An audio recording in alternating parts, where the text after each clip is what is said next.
Barang siapa mendengarkan kamu, ia mendengarkan aku. Dan barang siapa menolak kamu, ia menolak aku. Ibadah Gereja Reform Injili Pusat hari ini dialaskan di dalam nama Allah Tritunggal, yaitu Allah Bapa, Allah Anak Yesus Kristus, dan Allah Roh Kudus. Hari Jemaat kita memuji Tuhan dengan hati yang bergembira, hati yang bersukacita, dengan lagu nomor 1, Kasih Ilahi.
Mari jemaat kita berdoa.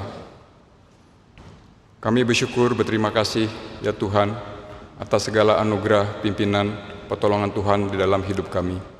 Kami bersyukur pada Allah Bapa kami, pencipta manusia, dunia dan seisinya, dan Bapa yang telah mengutus anaknya, Yesus Kristus. Kami bersyukur untuk Yesus Kristus, anak-Mu yang tunggal, yang rela mati di atas kayu salib. Karena Kristus, kami yang dulunya mati menjadi hidup. Kami yang dulunya di dalam kegelapan, dibawa ke dalam terang-Mu yang kudus. Kami yang dulunya pemberontak, diberikan kasih-Mu untuk kepada kami. Terima kasih ya Tuhan atas pengorbanan kayu salib Kristus di dalam hidup kami, setiap orang yang percaya. Kami bersyukur pada Roh-Mu yang kudus, yang telah Engkau utus setelah Yesus Kristus mati, naik ke surga, dan menurunkan Roh Kudus di setiap hati umat percayamu, di mana Dia memerintah dan juga Dia bertata di dalam hidup kami untuk memberitakan Injil, untuk kami juga terus dilindungi, diberikan teguran dan hajaran ketika kami masih melakukan hidup di dalam dosa-dosa kami. Biarlah Allah Tritunggal yang kami sembah adalah Allah yang hidup, Allah yang memberikan kecukupan, dan juga Allah yang memberikan pertolongan selalu kepada umat-Mu. Terima kasih ya Tuhan. Pada pagi hari ini kami ingin beribadah, memuji, memuliakan Tuhan.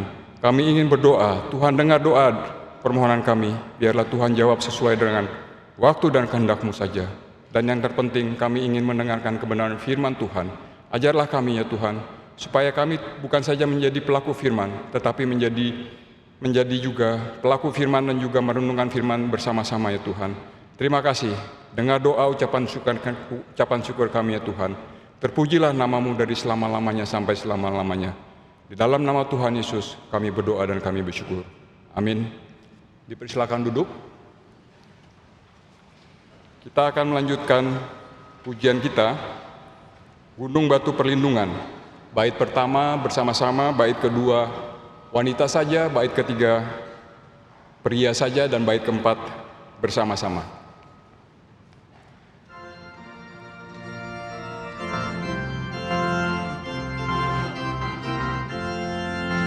Di waktu badai menerpa, Tuhanlah perlindunganku.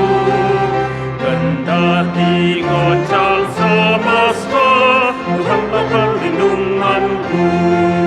Ya Yesus, gunung batu di dunia, di dunia, di dunia. Ya Yesus, gunung batu di dunia, tempat berlindung yang teguh.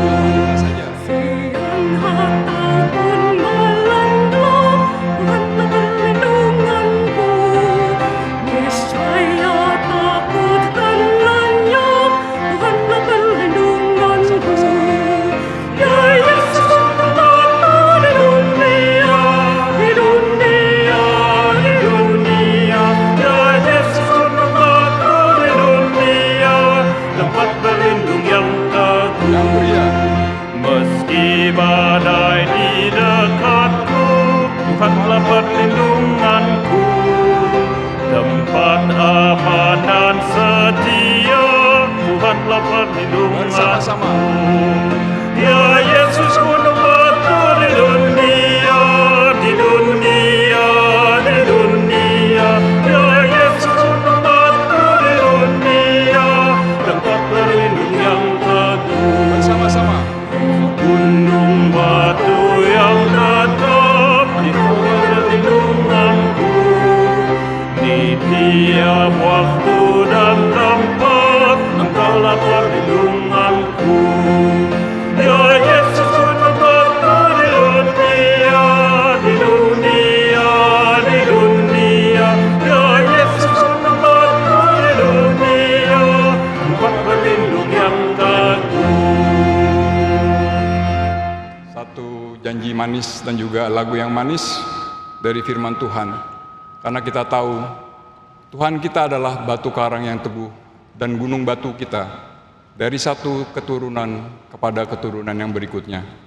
Ketika kita dihadapi begitu banyak masalah, mungkin saat ini kita ada keluarga anggota kita yang sakit parah, yang mungkin mereka lagi berjuang di dalam penyakit kanker mereka, atau Parkinson, atau diabetes, atau penyakit lainnya, atau orang tua dengan anak sedang tidak ada hubungan yang harmonis, atau suami dengan istri yang juga mengalami kesulitan di dalam relasi mereka.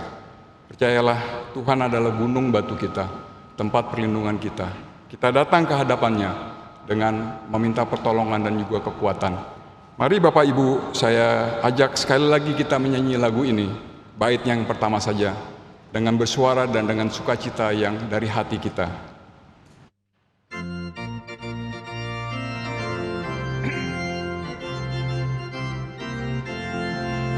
Di waktu badai menerpa, Tuhanlah perlindunganku. Kendati goncang semesta, Tuhanlah perlindunganku. Ya Yesus, gunung batu di dunia, di dunia, di dunia. Ya Yesus, gunung batu di dunia, tempat berlindung yang teguh. Mari kita membuka Alkitab. Kita akan membaca bersama-sama dari Injil Yeremia 23 ayat 16 sampai dengan 29. Saya membacakan ayat yang genap, jemaat ayat yang ganjil berbalas-balasan, dan di ayat yang 29 kita membaca bersama-sama. Beginilah firman Tuhan semesta alam. Janganlah dengarkan perkataan para nabi yang bernubuat kepada kamu. Mereka hanya memberi harapan yang sia-sia kepadamu dan hanya mengungkapkan penglihatan rekaan hatinya sendiri, bukan apa yang datang dari mulut Tuhan. Mereka selalu berkata kepada orang-orang yang menista firman Tuhan, Kamu akan selamat, dan kepada setiap orang yang mengikuti kegigilan hatinya. Mereka berkata, malapetaka tidak akan menimpa kamu. Sebab siapakah yang hadir dalam Dewan Musyawarah Tuhan, sehingga ia memperhatikan dan mendengarkan firman-Nya? Siapakah yang memperhatikan firman-Nya dan mendengarnya? Lihatlah angin badai Tuhan, yakni kehangatan murka telah keluar menyambar, angin puting beliung, dan turun menimpa kepala orang-orang fasik. Murka Tuhan tidak akan surut sampai ia telah melaksanakan dan mewujudkan apa yang dirancangnya dalam hatinya. Pada hari-hari yang terakhir kamu akan benar-benar mengerti hal itu. Aku tidak mengutus para nabi itu, namun mereka giat. Aku tidak berfirman kepada mereka, namun mereka bernubuat. Sekiranya mereka hadir dalam dewan musyawarahku, niscayalah mereka akan mengabarkan firmanku kepada umatku, membawa mereka kembali dari tingkah langkahnya yang jahat dan dari perbuatannya yang jahat. Masakan aku ini hanya Allah yang dari dekat? Demikianlah firman Tuhan, dan bukan Allah yang dari jauh juga. Sekiranya ada seseorang menyembunyikan diri dalam tempat persembunyian, masakan aku tidak melihat dia? Demikianlah firman Tuhan. Tidakkah aku memenuhi langit dan bumi? Demikianlah firman Tuhan. Aku telah mendengar apa yang dikatakan oleh para nabi yang bernubuat palsu demi namaku, dengan mengatakan, aku telah bermimpi, aku telah bermimpi. Sampai bila mana hal itu ada dari dalam hati para nabi yang bernubuat palsu dan yang menubuatkan tipu rekaan hatinya sendiri, yang merancang membuat umatku melupakan namaku dengan mimpi-mimpinya yang mereka ceritakan pada orang seperti nemoknya mereka, melupakan namaku oleh karena Baal.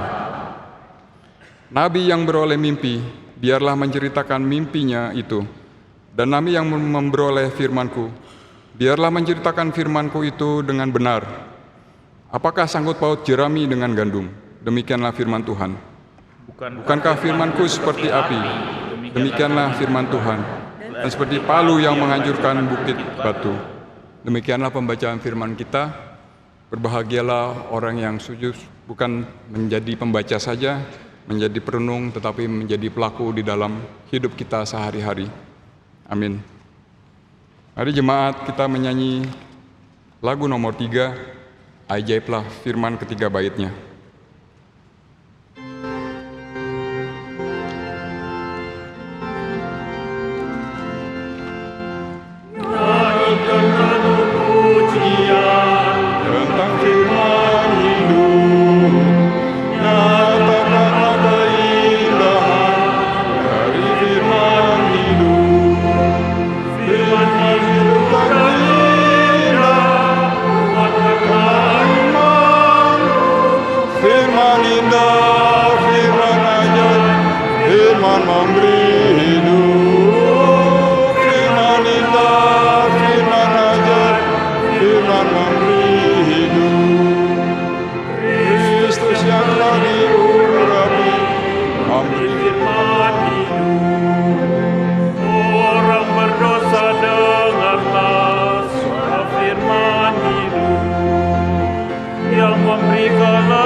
Bergema panggilan Injil tentang firman hidup, memberikan pengampunan serta kedamaian.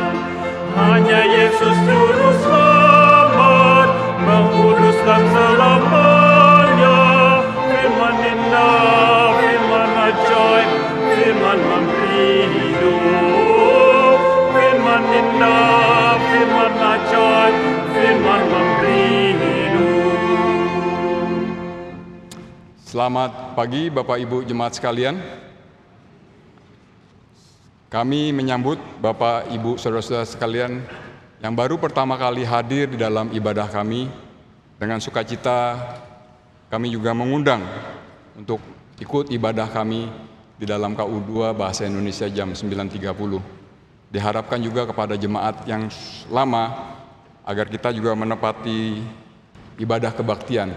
Jikalau mungkin kita boleh hadir 15 menit dan juga jangan sampai terlambat untuk ikut mengikuti doa-doa syafaat sebelum ibadah dimulai. Dari atas mimbar kami akan menyampaikan seperti biasa streaming Reform Injili. Saya akan menekankan dua bagian yang penting. Yang pertama adalah akan ada persekutuan doa STEMI, rally doa untuk BCN dan NRTTC seperti yang kita tahu akan dimulai di dalam bulan ini.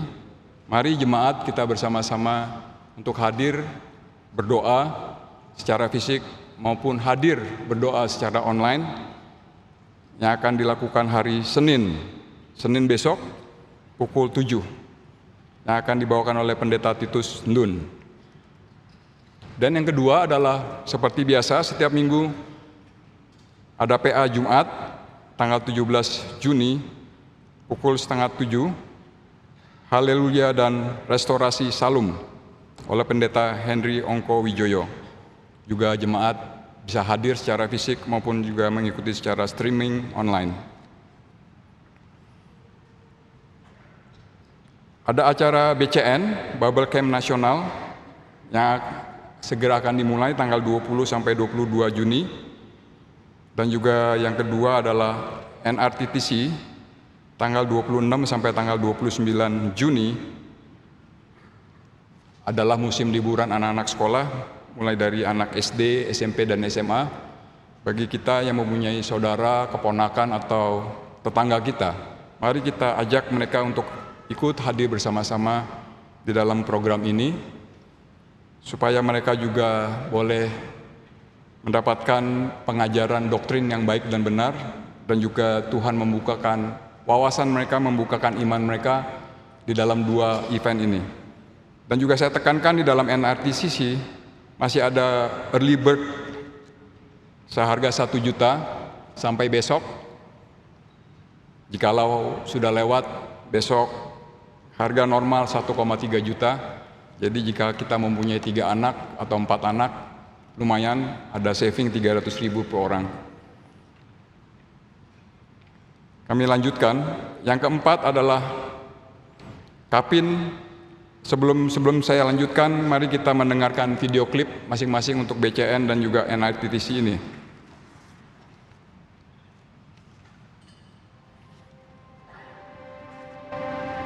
Di sebuah gunung di Amerika Barat, ada satu rumah kecil yang selalu menerima hujan yang deras, dan rumah itu atapnya menjadi dari tengah menurun menjadi 2 belah atap. Yang satu, hujan turun dari atap itu akan mengalir turun ke sebelah kanan rumah.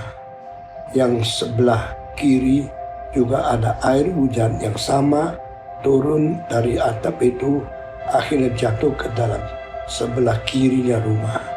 Dan kumpulnya air di kanan dan kiri akan mengalir ke satu sungai di sebelah kanan, akhirnya menuju ke California dan masuk ke dalam Pacific Ocean. Dan yang di kiri itu mengalir kumpul terus turun dari bukit itu terus menuju masuk ke dalam sungai Colorado. Dan karena air yang sama, tetesan yang dipisah menjadi 2 di atap itu, akhirnya sama-sama air di atap itu sebagian masuk ke dalam lautan Pasifik, sebagian masuk ke dalam lautan Atlantik melalui Gulf of Mexico. Ini membuktikan pengaruh yang sama akhirnya bisa menuju kepada arus kebudayaan yang berbeda, sehingga ada anak muda yang akhirnya dipengaruhi menjadi orang baik, ada yang dipengaruhi menjadi orang yang jahat. Kiranya kita yang masih di dalam masa kanak-kanak kita boleh mendapatkan pengaruh yang paling baik dari Tuhan melalui kitab suci di dalam kuasa Roh Kudus dan bimbingan guru-guru yang baik, sehingga kita besok mempunyai hari depan yang cerah dan menjadi alat Tuhan, memuliakan Tuhan dan mempengaruhi dunia. Amin.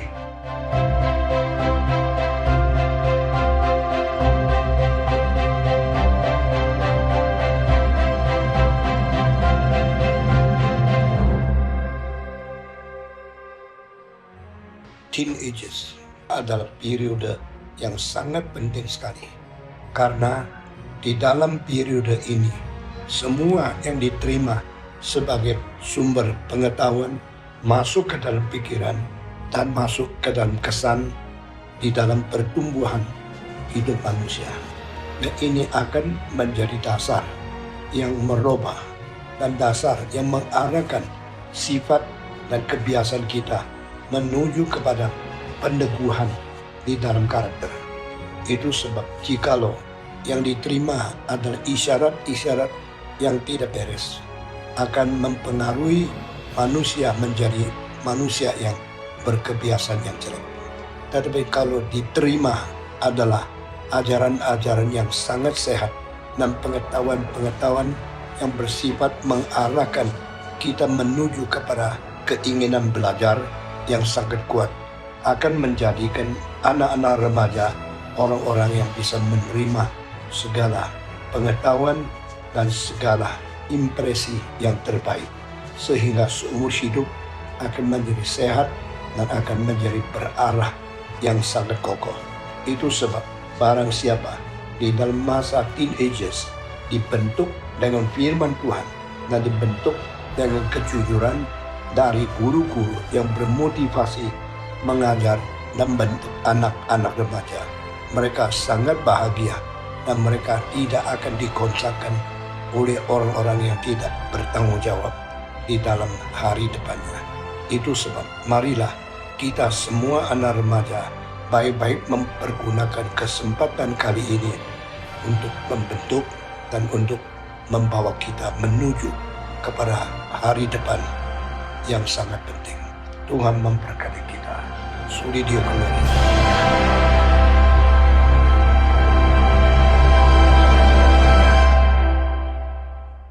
Lanjutkan pembacaan warta. Akan diadakan KPIN untuk Sumba di 4 kota tanggal 3 sampai dengan 6 Juli, Tambolaka, Waikabubak, Waibakul, dan Waingapu. Kemudian dilanjutkan dengan Kapin Sumatera Utara tanggal 24 sampai dengan 27 Juli dari Sibolga, Dolok Sanggi, Sidikalang, Balige.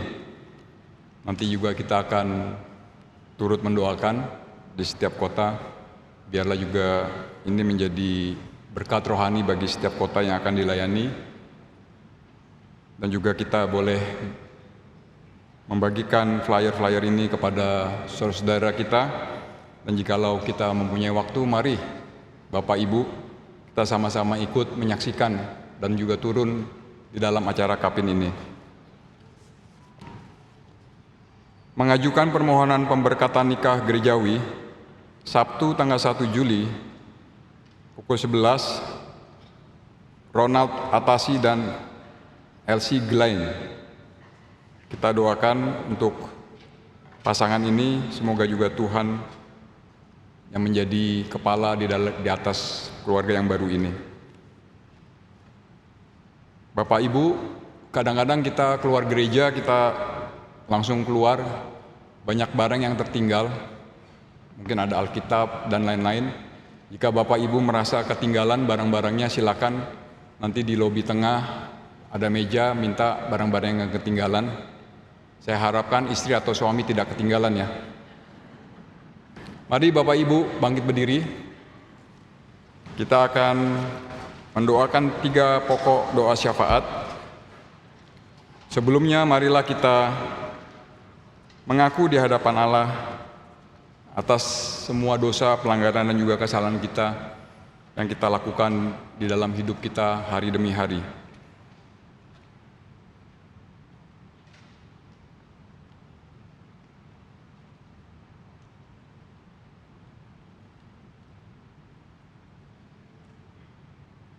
Seperti di dalam firman Tuhan, berbahagialah orang yang diampuni pelanggarannya, yang dosanya ditutupi. Berbahagialah manusia yang kesalahannya tidak diperhitungkan Tuhan, dan yang tidak berjiwa penipu. Demikianlah firman Tuhan.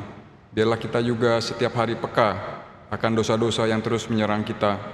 Minta kekuatan Roh Kudus untuk mematikan setiap keinginan berdosa kita. Di dalam nama Tuhan Yesus kita berdoa dan memohon. Amin. Yang pertama, mari kita doakan untuk acara BCN dan juga NRTTC 22 sampai 22 Juni dan juga tanggal 26 sampai 29 Juni ini. Kita berdoa untuk orang tua, mewajibkan anak-anak boleh ikut, dan juga para guru mengajak murid-murid didik mereka untuk hadir bersama-sama. Karena kita tahu anak-anak ini adalah generasi penerus di dalam keluarga, di dalam gereja. Supaya mereka mempunyai dasar fondasi iman, pengajaran doktrin yang benar sejak mereka kecil. Dan juga mereka boleh dibukakan, dicelikan iman rohani mereka. Mari kita doakan untuk Pendeta Stephen Tong dan juga rekan-rekan yang akan menyampaikan seminar di dalam acara ini. Mari kita doakan untuk acara ini. Ya Tuhan, kami berdoa, bersyukur, berterima kasih, di mana setiap tahun gereja kami boleh melakukan BCN dan juga NRTTC. Kami percaya ya Tuhan, ini bukan suatu kebetulan, tetapi satu program yang baik dan bagus untuk memberikan pengajaran di dalam doktrin reform yang benar dan jelas di dalam menjadi dasar fondasi bagi anak-anak mereka ya Tuhan. Kami berdoa kiranya orang tua, para guru, dan juga kami sendiri boleh menjadi humas, dan juga mereka boleh mengajak anak-anak mereka untuk ikut ke dalam dua event ini ya Tuhan, supaya sejak kecil mereka mengerti, mengenal, belajar tentang kebenaran firman-Mu. Karena itu adalah dasar fondasi iman, supaya mereka tidak mudah diombang-ambingkan oleh ajaran-ajaran Kristen yang palsu, pendeta-pendeta yang palsu, dan juga terutama ajakan-ajakan dunia yang hari-hari ini makin kelihatan sangat berdosa. Kami berdoa ya Tuhan, supaya dengan acara ini mereka anak-anak bertemu dengan Tuhan, mata iman mereka dicelikan, dan mereka juga boleh menjadi orang-orang yang percaya, yang akan melanjutkan pelayanan dan juga pekerjaan Tuhan di dalam hidup mereka selanjutnya. Di dalam nama Tuhan Yesus kami berdoa dan kami bersyukur. Amin. Yang kedua, kita berdoa untuk Kapin Sumba di awal bulan Juli dan juga Kapin Sumatera Utara. Kita berdoa untuk setiap kota yang akan dilayani, biarlah setiap umat Tuhan dari berbagai denominasi gereja boleh hadir. Mereka yang tertidur dibangunkan, mereka yang mati di dalam dosa, mereka boleh bertemu lagi, dilahirbarukan kembali. Mereka yang belum percaya di dalam kebaktian KPI-an, mereka boleh menjadi orang-orang percaya karena anugerah dan belas kasihan Tuhan. Kita berdoa untuk Pak Tong, Pendeta Jimmy, dan juga panitia yang terus bekerja melayani dengan tidak henti-henti. Biarlah kuasa Roh Kudus memberikan kekuatan dan juga kesehatan, hikmat bijaksana kepada mereka semua. Mari kita membuka suara dengan suara yang nyaring, kita berdoa untuk hal ini. Ya Tuhan, kami juga berdoa, bersyukur, berterima kasih.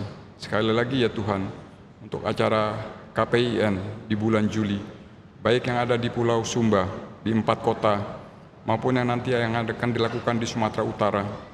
Tuhan, kami melihat bagaimana daerah-daerah yang dulunya banyak orang-orang Kristen di sana, tetapi mereka sudah berpindah ke agama lain, bahkan mereka juga sudah meninggalkan gereja.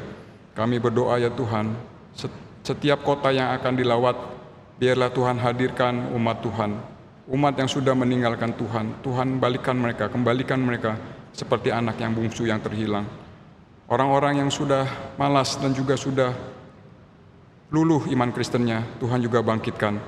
Dan juga ya Tuhan, berdasarkan anugerah Tuhan, kami percaya orang-orang yang belum menjadi orang percaya, Tuhan juga kirim supaya saat itu mereka boleh menjadi orang-orang percaya, menjadi momen kairos di dalam hidup mereka.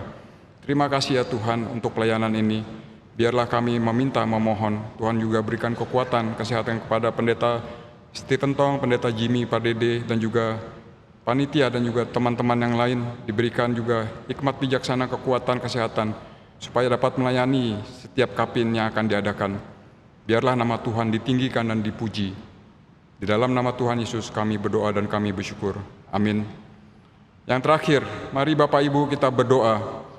Yang mungkin kita tahu ataupun kita tidak tahu, ada daripada jemaat gereja yang suami atau istri atau orang tua mereka mengalami sakit penyakit yang kronis yang saat ini di dalam ambang kematian, baik yang mereka menderita penyakit kanker atau penyakit Parkinson, penyakit diabetes atau penyakit lainnya. Atau juga kita tahu ada jemaat kita hubungan suami istri yang kurang baik, atau orang tua dengan anak, atau juga di dalam pekerjaan, di dalam bisnis yang mengalami kesulitan. Biarlah seperti lagu yang kita nyanyikan, Tuhan kita adalah gunung batu kita, batu karang yang teguh, Tuhan yang setia dari satu keturunan kepada keturunan yang lain. Biarlah kita memohon supaya Tuhan memberikan kekuatan pertolongan pada mereka. Mari kita doakan akan hal ini. Ya Tuhan, kami berdoa dan memohon kepadamu, jikalau di tengah-tengah jemaat kami juga ada orang-orang jemaat kami yang mengalami sakit penyakit, mungkin istri atau suami mereka, mungkin orang tua mereka yang mengalami penyakit kronis, melawan kanker, melawan Parkinson mereka, atau melawan komplikasi penyakit yang ada di dalam tubuh mereka. Ya Tuhan, berikan mereka iman yang teguh, dan juga supaya mereka tetap kuat di dalam menghadapi segala sakit penyakit ini. Tuhan pelihara mereka, dan juga kepada keluarga diberi kekuatan dan juga penghiburan. Begitu juga hubungan relasi manusia yang sangat sulit dan pelik ya Tuhan. Mungkin suami dan istri, orang tua dengan anak, yang mengalami juga kesulitan, yang mengalami juga masa-masa titik nadir di dalam hubungan mereka. Tolong Tuhan, jangan biarkan iblis menyerang. Biarlah mereka mengingat kasih mula-mula, kasih agape daripada Tuhan, supaya mereka kembali saling memaafkan dan juga saling mengasihi. Jikalau tidak mengampuni dan juga tidak mengasihi, bagaimana mereka dapat mengasihi Tuhan yang tidak kelihatan? Kami juga berdoa ya Tuhan, kiranya Tuhan juga cukupkan, berikan jalan keluar kepada jemaat yang mengalami kesulitan di dalam bisnis maupun di dalam pekerjaan mereka, supaya mereka juga boleh mendapatkan anugerah dan juga pertolongan Tuhan. Di dalam nama Tuhan Yesus kami berdoa dan memohon. Mari jemaat kita tutup bersama-sama dengan doa Bapa kami. Bapa kami yang di surga, dikuduskanlah namamu, datanglah kerajaanmu, jadilah kehendak-Mu di bumi seperti di surga. Berikanlah kepada kami pada hari ini makanan kami yang secukupnya, dan ampunilah kami akan kesalahan kami, seperti kami juga mengampuni orang yang bersalah kepada kami. Dan janganlah membawa kami ke dalam pencobaan, tetapi lepaskanlah kami daripada yang jahat. Karena Engkaulah yang mempunyai kerajaan dan kuasa dan kemuliaan sampai selama-lamanya. Amin. Jemaat dipersilahkan duduk. Mari kita mendengarkan choir dari Fires sambil kita menyanyi lagu pujian nomor kedua, Gunung Batu Perlindungan.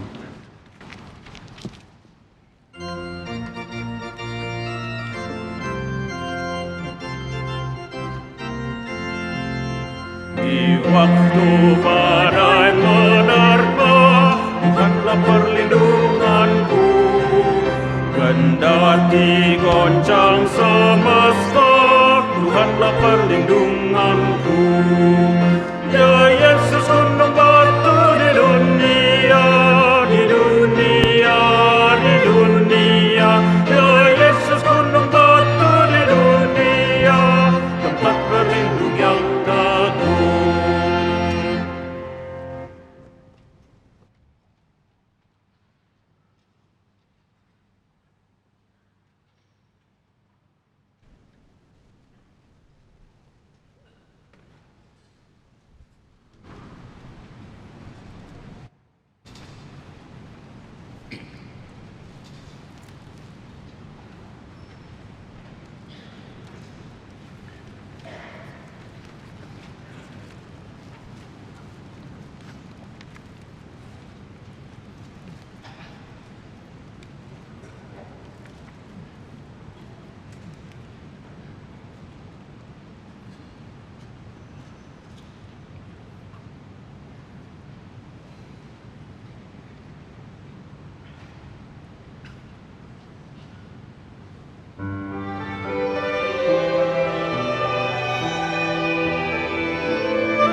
Selamat pagi Bapak Ibu Saudara sekalian. Ya, kita sekali lagi mengucap syukur bahwa kita boleh diberikan kesempatan untuk kita boleh sama-sama ibadah. Kita melihat besar sekali anugerah Tuhan yang Tuhan beri kepada kita. Tetapi di satu sisi ketika kita datang minggu demi minggu, saya percaya sebagian dari kita juga menyadari bahwa ada sesuatu hal yang sama-sama kita perlu gumulkan bersama, yaitu di awal-awal ibadah biasanya yang hadir mungkin sekitar 30% daripada jemaat yang hadir di dalam satu ibadah. Jadi kalau kita lihat ini sungguh sesuatu hal yang sebetulnya kalau kita lihat di dalam anugerah yang Tuhan beri, sesuatu hal yang tentu sangat menyedihkan. Saya percaya juga bahwa kita sebagai umat Tuhan tentu ada dinamika pergumulan ya, maksudnya kita ada kesusahan. Kita juga di hari Sabtu ya habis kerja weekend, Sabtu mungkin bahagia gitu kan ya, kita jalan-jalan terus nonton dan lain sebagainya, yang mungkin akan membuat kita punya fisik juga ya mungkin agak lelah sehingga hari Minggu kita mungkin menjadi terlambat. Tapi Bapak Ibu Saudara sekalian, mari kita sama-sama kita boleh terus menjaga hati kita untuk bisa datang tepat waktu. Nah, berikutnya kita juga boleh berbagian di dalam BCN NRITC, kita boleh sama-sama ajak saudara seiman kita, anak-anak kita untuk menghadiri. Baik Bapak Ibu Saudara sekalian, ini saja yang menjadi penekanan. Sebelum kita mendengarkan kebenaran firman Tuhan, mari sekali lagi kita akan menyanyi dari lagu yang ketiga, baitnya yang pertama saja.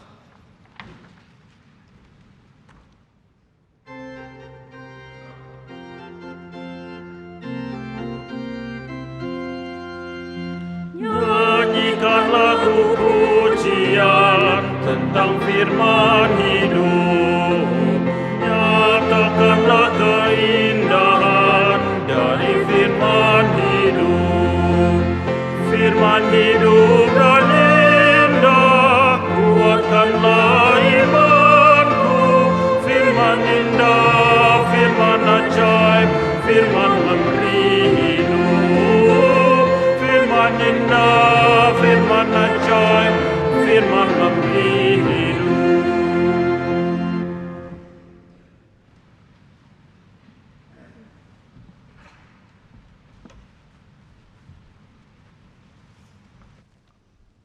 Mari kita berdoa. Tuhan, pimpinlah kebaktian ini, berilah firman yang hidup untuk menghidupkan kami, firman yang suci untuk membersihkan kami, firman yang mulia untuk memperbaiki hidup kami. Dengar doa kami dan berilah Roh-Mu yang kudus untuk membawa kami masuk ke dalam kebenaran. Dalam nama Yesus Kristus, penebus dan juru selamat yang hidup, kami sudah berdoa. Amin. Saudara-saudara, hari ini kita akan meneruskan dengan tema Roh Kudus turun ke dalam dunia. Sebagai anugerah terbesar, Tuhan karuniakan anaknya yang tunggal untuk menjadi hadiah paling besar untuk umat manusia. Tidak ada dari agama lain mempunyai pengertian Allah memberi anak tunggal kepada manusia. Karena ajaran Tritunggal hanya diungkapkan di dalam kitab suci, bukan penemuan manusia, bukan ciptaan manusia, dan bukan sesuatu yang ditemukan oleh manusia, tetapi penyataan Allah yang memberi kepada manusia.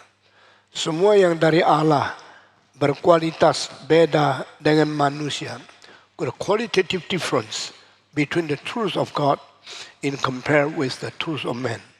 Jadi manusia tak mungkin mempunyai pengertian dan mempunyai sesuatu pemahaman tentang logika 3 itu 1, 1 itu 3. Karena itu bukan di wilayah manusia yang tercipta, tetapi wilayah Tuhan Sang Pencipta. Sehingga kalau kita rasa Allah Tritunggal tidak masuk akal, itu betul boleh diterima.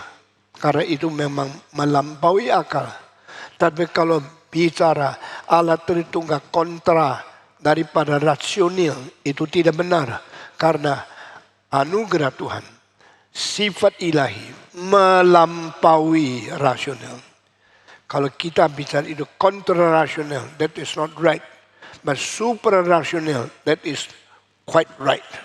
Karena Allah melampaui akan pikiran manusia yang dicipta.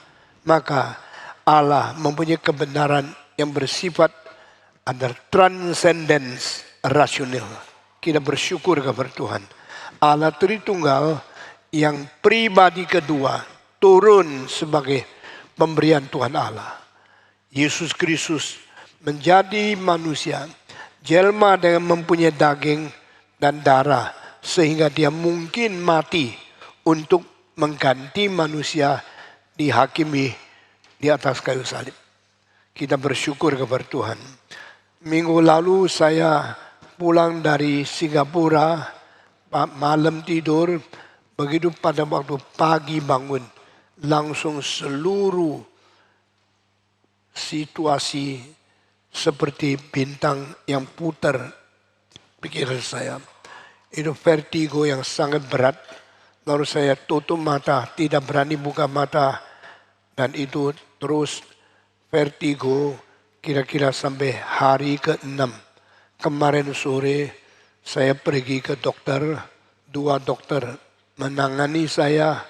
Lalu memberikan obat, memberikan nasihat dan sebagainya.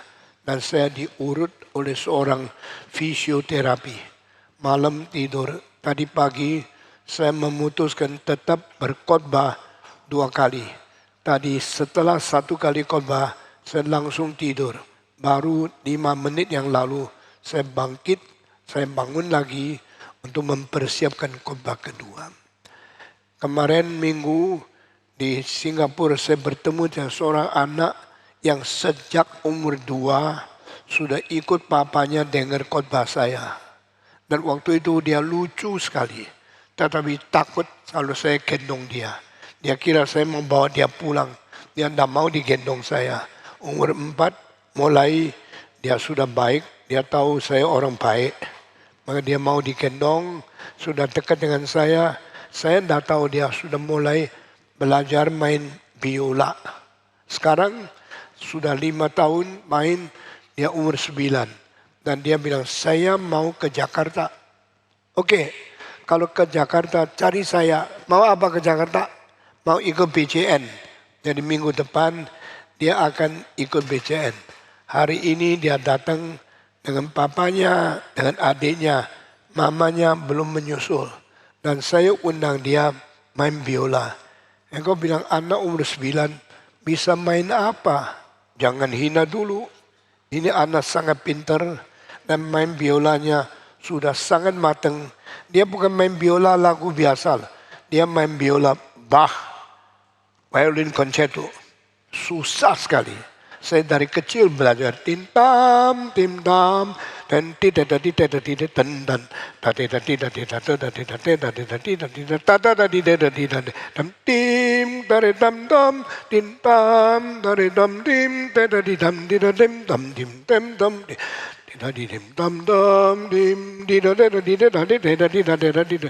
anak ini hafal semua. Sekarang kita mau mengundang anak ini namanya Le.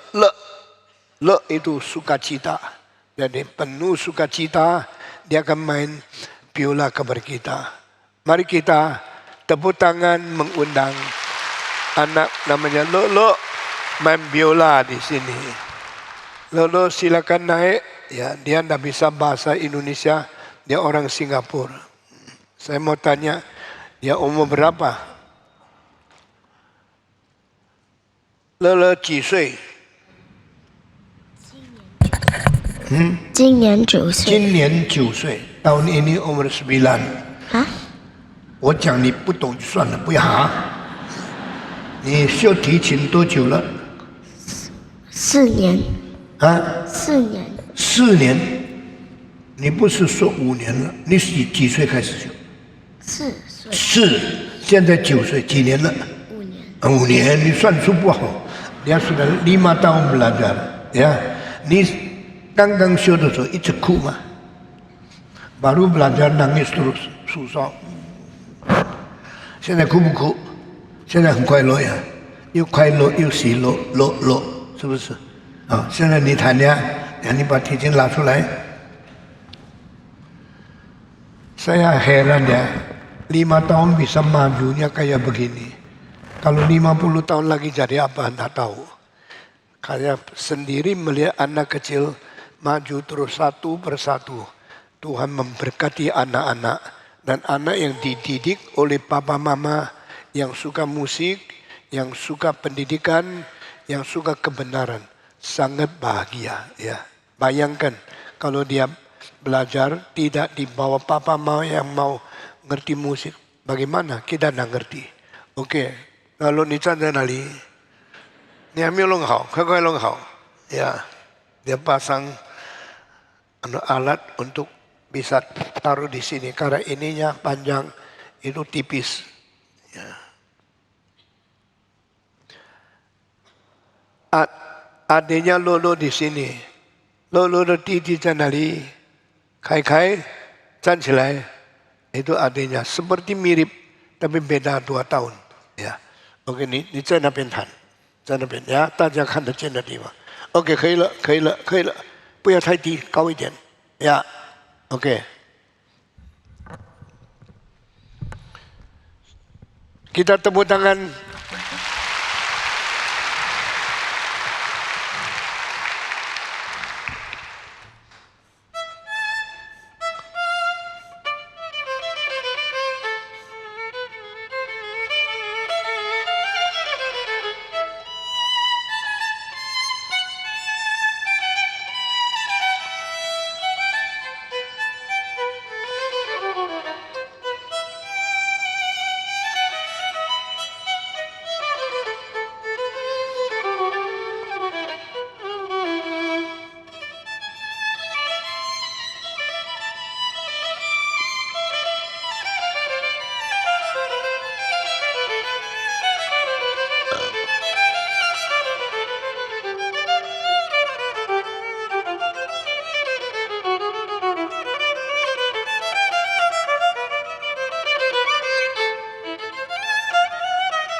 要大了要做什么？啊？耶稣的要做什么？做一个好的什么？小提琴家，好的基督徒. Kalau besar jadi apa? Jadi orang Kristen yang baik. 感谢主呀！你要做一个好提琴家，呀 ，OK。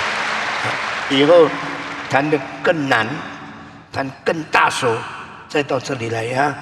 我们请大家听你，有很多人听你弹琴，你欢喜吗？你快乐不快乐？OK， puji Tuhan ya. OK， 上帝爱你呀，sayang. Oke, tepuk tangan sekali lagi.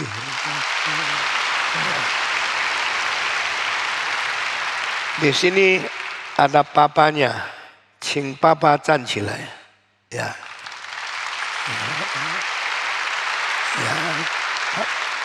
妈妈22号会过来，现在还没有在这里。我们再次低头祷告，主啊，我感谢你。把才干赐给很多的儿童，给他们从小在基督徒的家庭里面长大，学习好的音乐、好的真理，可以成为一个好的基督徒。求主赐福给我们的孩子们，都在恩典中间，在真理里面长大起来。感谢赞美，奉主耶稣基督得胜的尊名求的，阿门。啊，乐乐你下去呀。主与你同在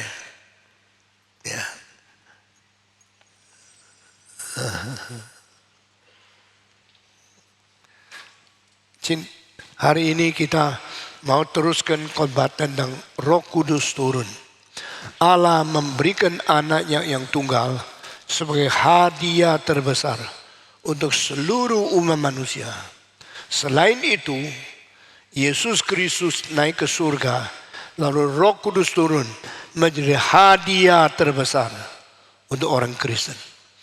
Jadi Jesus is the greatest gift of God to the whole human being, and Holy Spirit is the greatest gift of God for the church.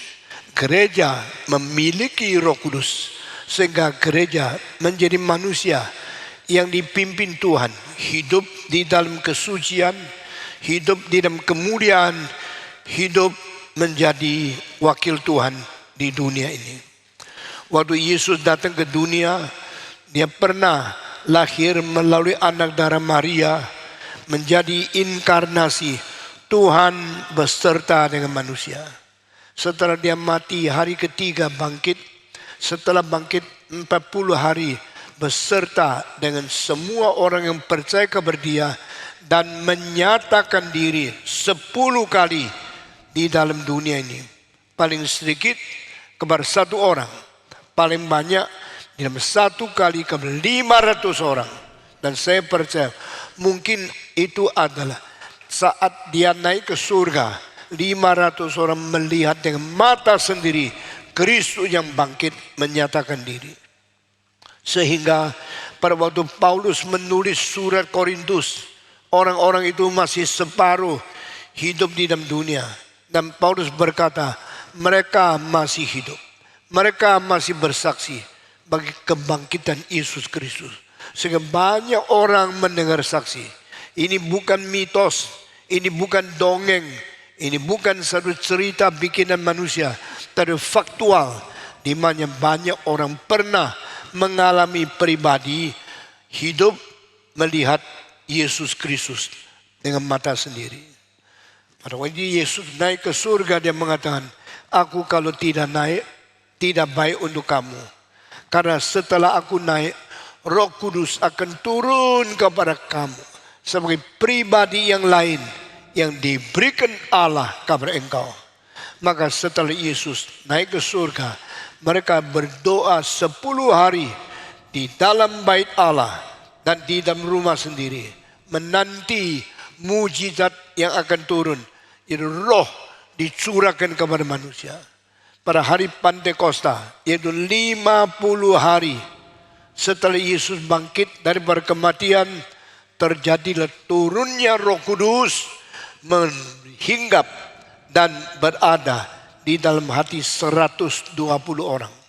Hari itu semua hamba-hamba Tuhan yang menjadi itu rasul-rasul berani berdiri berkhotbah tentang Kristus yang mati dan bangkit.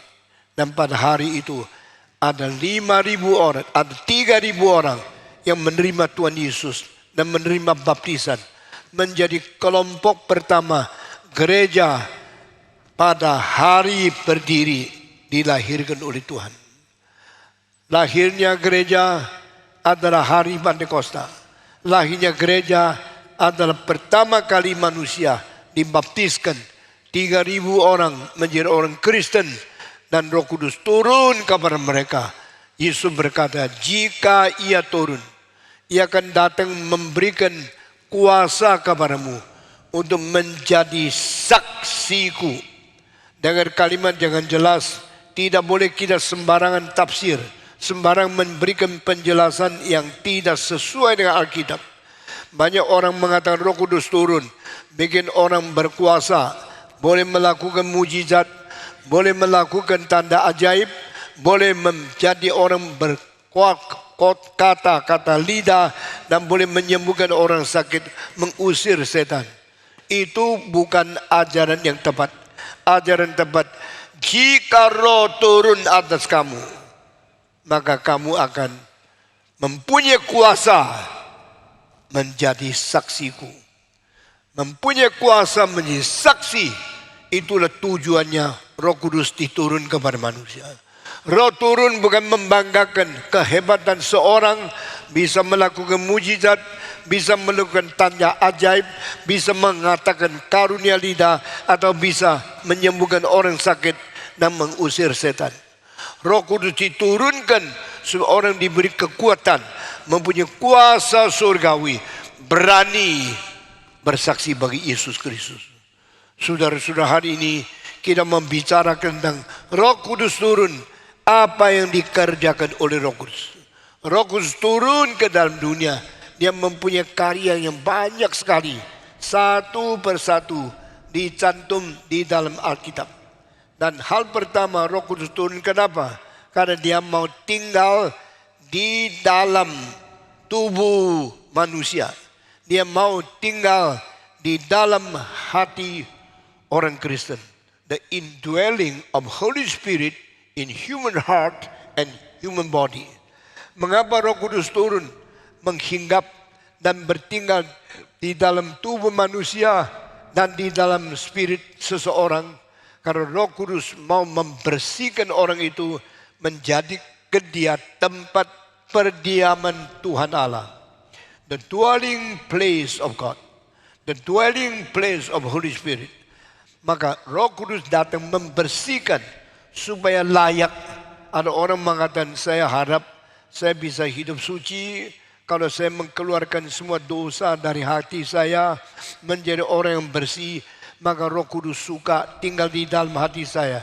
Itu sebab saya sekarang masih belum ada Roh Kudus, karena saya belum suci, saya belum baik, saya tidak mungkin dan tidak layak didiami oleh Roh Kudus. Ajaran itu salah. Kalau engkau pikir engkau bisa membersihkan dirimu, engkau bisa mengkuduskan hatimu, sehingga engkau boleh layak ditinggal oleh Roh Kudus dalam dirimu, maka engkau terlalu sombong. Karena engkau kira membersihkan dirimu berdasarkan kuasamu sendiri.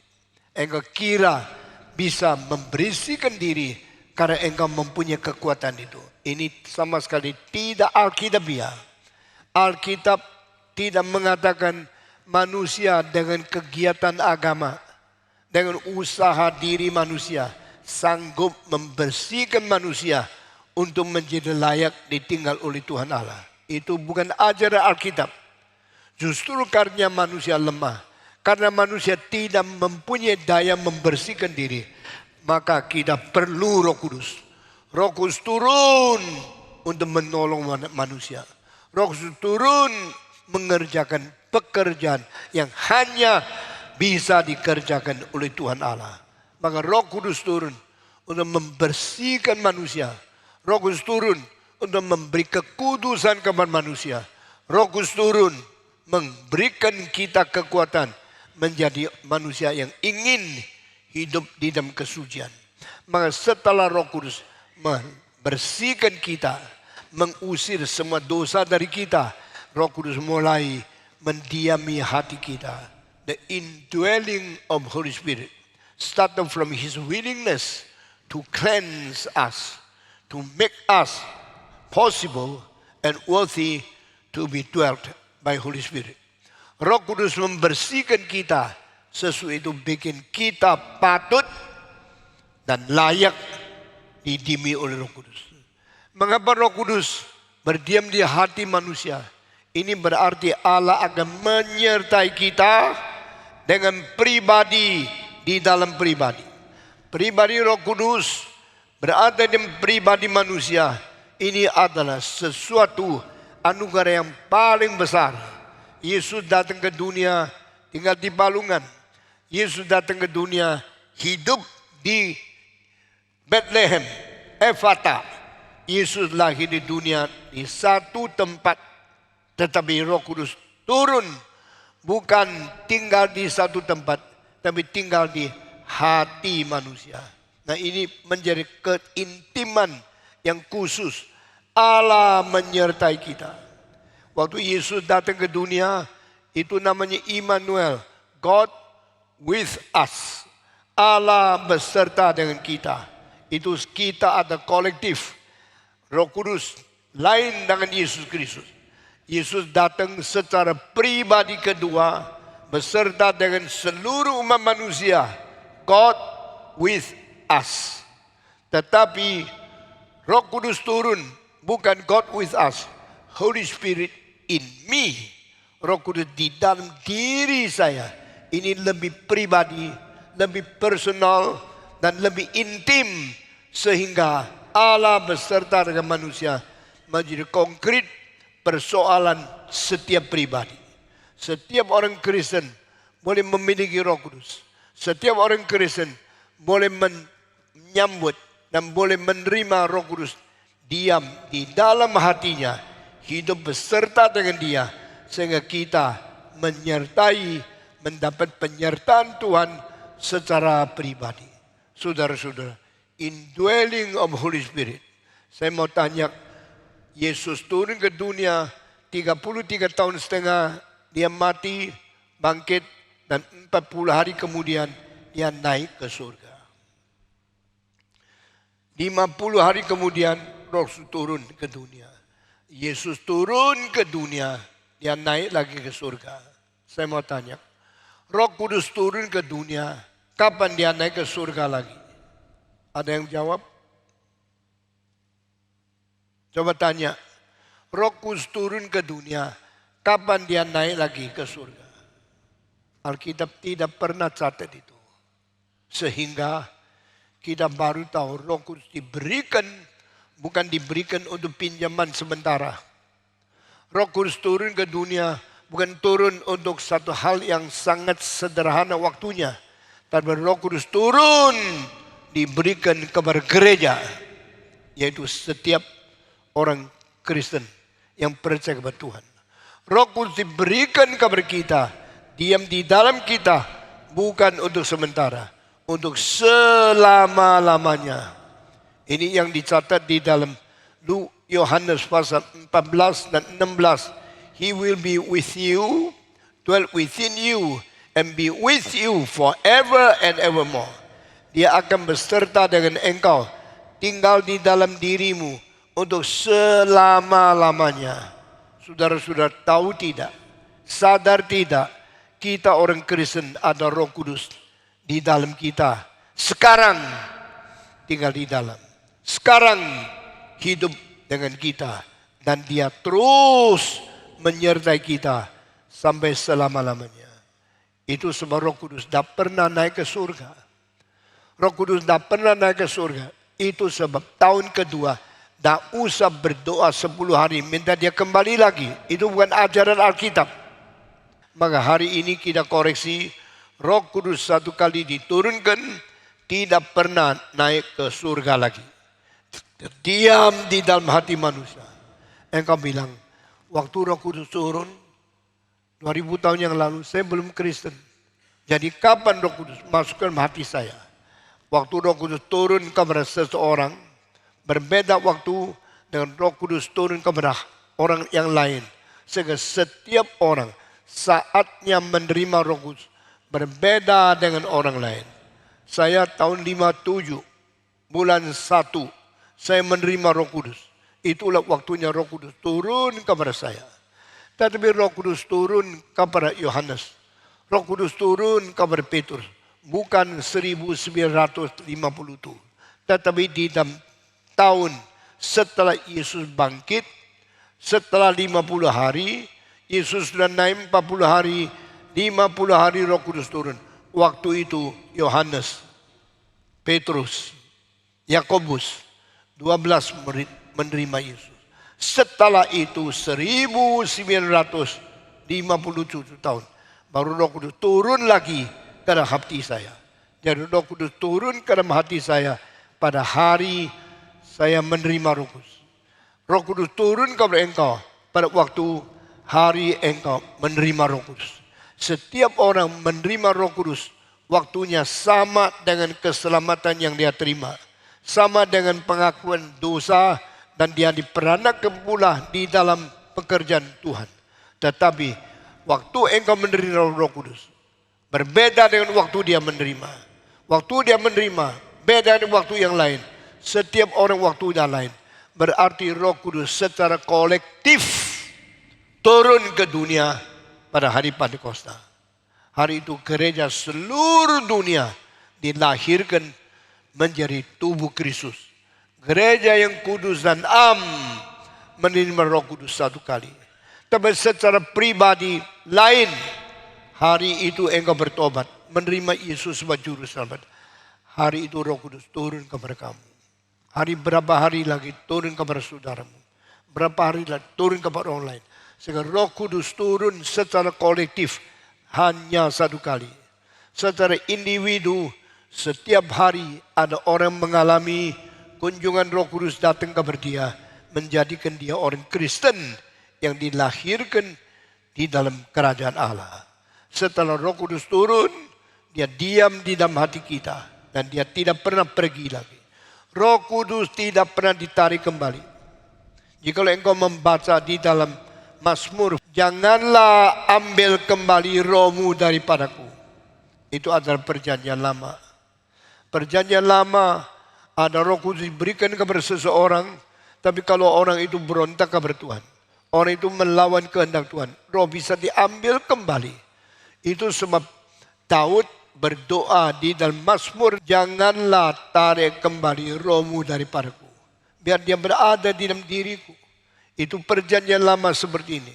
Itu sebab perjanjian lama Tuhan tidak menaruh Roh Kudus di hati manusia untuk selama-lamanya. Tetapi perjanjian baru, janji yang baru, janji yang kekal diberikan bukan di antara Allah dan orang Yahudi. Di dalam antara Allah dan orang Kristen. The covenant with Christians is forever. The covenant with Jewish people is temporal. Allah berjanji beserta dengan orang Israel. Di dalam perjanjian lama itu sementara, bukan kekal.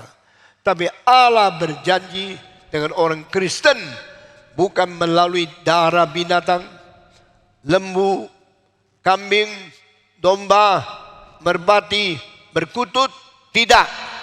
Allah berjanji dengan orang Kristen melalui janji yang kekal. The eternal covenant, the eternal promise, the eternal gift. Allah berjanji dengan orang Kristen adalah global, adalah internasional, adalah kudus dan dan adalah kekal. Sehingga orang Kristen yang menerima Roh Kudus, menerima untuk selama-lamanya. Menerima janji Tuhan menyertai untuk selama-lamanya. Dan tidak pernah diterima kembali. Karena Allah mencintai dunia sehingga memberikan anak yang tunggal itu, supaya barang siapa yang percaya kepada dia jangan binasa, melainkan beroleh apa? Hidup yang kekal. Hidup yang kekal karena roh yang kekal berada di dalam. Itu sebab di Ibrani pasal 9 ayat 14 dikatakan, Yesus menyerahkan diri, darahnya, melalui roh yang kekal dipersembahkan kepada Allah Bapa. The eternal Spirit of God is used by Christ to present His blood to the everlasting Father. Allah yang kekal menerima darah Yesus yang berjasa kekal, berkuasa kekal, melalui persembahan yang dilakukan oleh roh yang kekal. Di dalam seluruh kitab suci hanya satu kali Roh Kudus disebut roh kekal, yaitu Ibrani pasal 9:14. Selain ayat itu tidak pernah ada ayat yang lain mengatakan Roh Kudus roh kekal. The eternal Spirit, the everlasting Spirit, only once mentioned in Hebrew chapter 9 verse 14. Itu yang dipakai Yesus Kristus. Tuhan Allah, aku menyerahkan darahku kepada Engkau melalui Roh Kudus yang memberikan darahku yang kekal untuk menjadi tebusan yang kekal adanya. Kita bersyukur kepada Tuhan. Lalu sesudah itu, roh yang mempersembahkan darah kekal kepada Allah Bapa ada roh yang melaksanakan hidup baru yang berada di dalam setiap manusia. Itu namanya peranakan Roh Kudus. Diperanakan oleh Roh Kudus. Dan roh yang kekal memberikan hidup yang kekal kepada manusia. Satu kali diberikan, tidak pernah dia tarik kembali. Satu kali diberikan, dia terus hidup di dalam diri manusia. Inilah indwelling of Holy Spirit. Setelah Roh Kudus turun dan hidup di dalam hati manusia, menjadi apa? Menjadi bukti, menjadi meterai, dan menjadi saksi bahwa kita milik Tuhan. We belong to God. We are sealed. Kita dimeteraikan oleh Roh Kudus. Dengan meterai Roh Kudus yang kekal, membuktikan kita milik Tuhan. Karena kita dibeli kembali. Kita ditebus dan kita dicap Roh Kudus. Engkau milik Tuhan. Itu setiap orang Kristen yang sungguh-sungguh percaya Yesus Kristus, yang sungguh-sungguh diperandakan pula, roh yang memperandakan juga diam di dalam diri. Roh sudah memperandakan, roh memeteraikan kekekalan di dalam hati kita bahwa kita milik Tuhan. Ini kedua hal. Roh tinggal di dalam, roh memberi meterai, roh menjadi saksi, roh memberikan cap bahwa kita milik Tuhan Allah. Saudara-saudara, janji surat sudah selesai, ada capnya, ada tanda tangannya. Itu membuktikan surat ini resmi. Surat ini diakui pemerintah. Surat ini berhasil untuk membuktikan engkau sudah memiliki sebidang tanah. Dan itu tidak boleh dirubah lagi. Karena sudah ada meterai, ada cap yang ditaruh di atas. Demikian manusia yang telah menerima Roh Kudus, menerima meterai kekal dari Tuhan Allah di dalam hati kita, sehingga kita tidak berubah status, kita tidak dicabut, kita tidak kehilangan status itu. Kita bersyukur kepada Tuhan. Jadi ini hal kedua, Roh Kudus tinggal di dalam. Roh Kudus memeteraikan keabsahan kita. Roh Kudus memeteraikan bukti yang kekal bahwa kita milik Tuhan. Ketiga, Roh Kudus diberikan ke dalam dunia untuk apa? Yesus berkata, bila ia datang, ia akan bersaksi bagiku dan ia akan memuliakan aku. Nah, di sini kita lihat saksi itu double.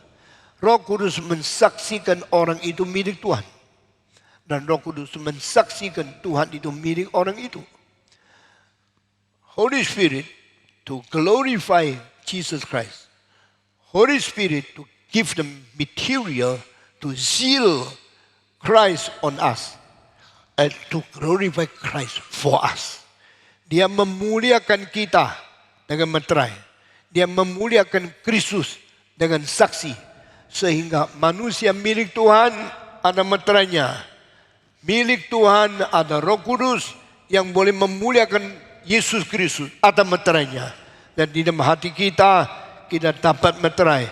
Kita milik Tuhan. Tapi di dalam Yesus Kristus, dia dimeteraikan untuk menjadi yang dimuliakan oleh Tuhan Allah. Barang siapa yang melihat meterai dan kemuliaan Roh Kudus untuk Yesus Kristus, mereka akan berbakti kepada Tuhan. Mereka akan bersyukur kepada Tuhan.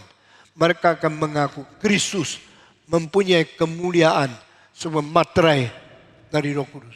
Saudara-saudara, kenapa Yesus harus dipermuliakan? Karena Yesus pernah dipermalukan. Waktu dia lahir di palungan, lahir di tempat binatang, sangat mempermalukan. Tak ada orang sebelum Yesus lahir ke dunia yang pernah mengalami hal yang begitu malu. Tak ada bayi yang dilahir di palungan yang begitu bau, begitu kotor, yang begitu pesing. Saudara-saudara, Yesus dipermalukan waktu dilahirkan. Di kamar tidak ada tempat, di losmen tidak ada kamar, di seluruh Yerusalem, seluruh Bethlehem, tidak ada tempat menampung Yesus. Maka hanya dilahirkan di tempat malungan. Ini sangat malu.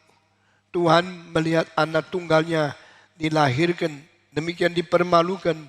Tuhan tidak sudi.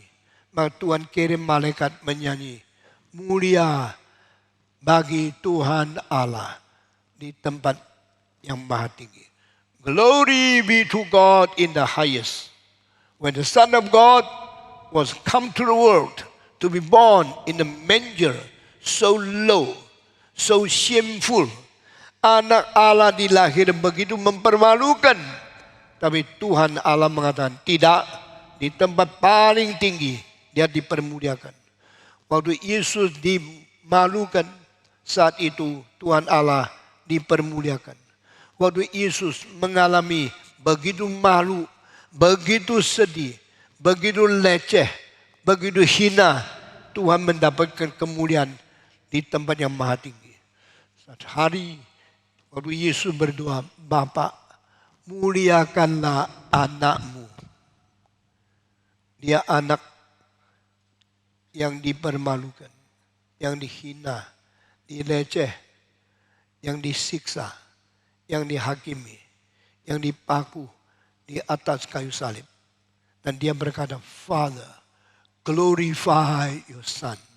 Tolong muliakan anakmu yang sekarang dipermalukan. Tuhan berkata, I have already glorified my name and I will glorify again.